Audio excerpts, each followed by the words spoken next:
All right, guys, we're going to look at exponent rules. We're going to break each rule down into individual pieces, and then at once, we'll kind of throw them all in there together and see what that looks like.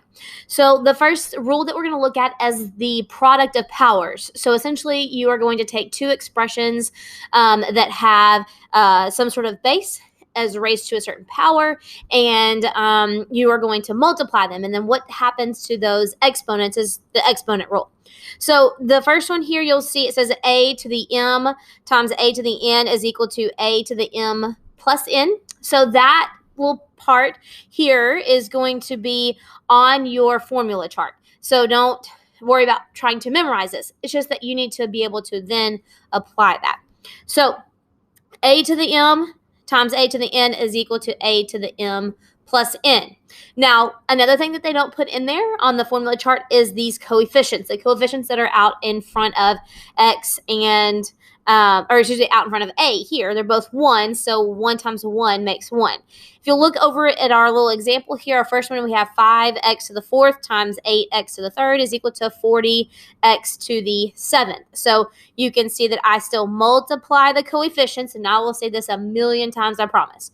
So multiply the coefficients, but the exponents are what follow the rules. Okay, you still do the mathematical process for the coefficients. They're still numbers, they still follow that. It's just that these exponent rules apply to, that's it, just the exponents.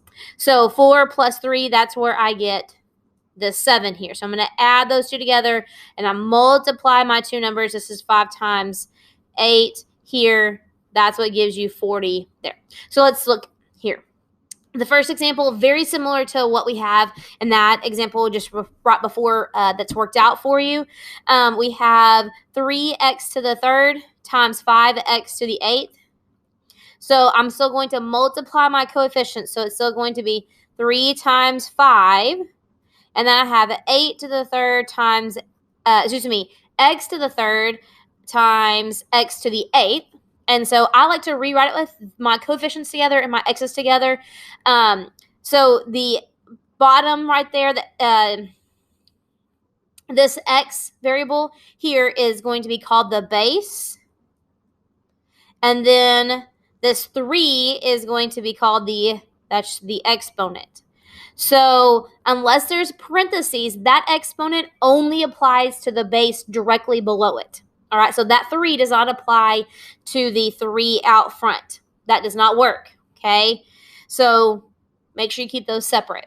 So I have 3 times 5, which is going to be 15. And then I'm going to take these two. Since I'm multiplying, I'm going to add those two exponents together, and now I'd have x to the 11th.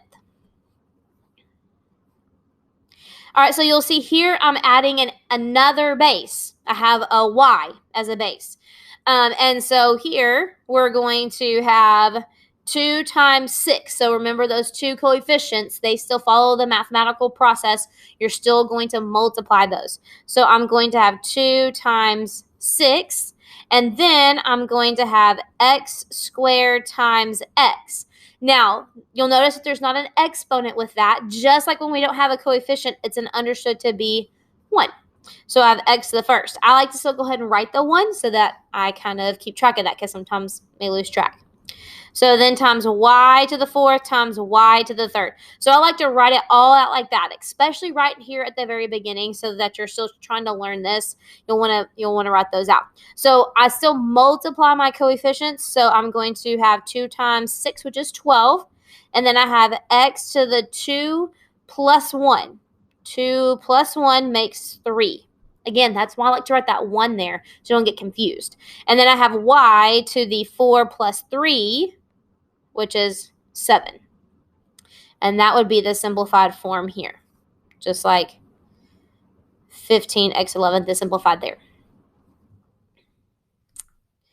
And then lastly, we have another problem here that we're going to work out. And so you'll notice that I don't have another coefficient. So just like with the exponent, the coefficient, if there's not one, it's understood to be 1. So I'm going to have 3 times 1, and then times c to the 6th power times c to the 7th power. So those two add together, And then I have d. I don't have an exponent there, so remember that's just a 1 to the first power times d to the second power, which means I'm going to add those two together. So the c's add together and the d's add together, and then that's it, because this has to be the same base. If they don't have the same base, so like the same variable down at the bottom of it, they can't get together. So I have 3 times 1, which is 3. And then I have c to the 13th. Yes, you can take and raise a power bigger than like a single digit, so it can be multiple digits. And then I have d to the third power, 1 plus 2. So 3, c to the 13th, d to the third. Had 3's in my brain, I guess. So just some final notes I want you to make sure you're aware of. Remember that this rule is on the formula chart, so you don't have to worry about memorizing this and making sure, frantically trying to rack your brain for these rules. It's on there. It just doesn't talk about the coefficients. As we make sure. But the rule for the coefficients, is what we're talking about, is not on the formula chart. So because it's a 1, so that's where they kind of trick you at. The coefficient still follow the mathematical rule. All right, so they still follow that rule. And so for this lesson, you should multiply the coefficient and then you add the exponents. So multiply the coefficients, add the exponents there. And then that's it. So this is, again, just breaking each piece down, and then we'll put them all together later.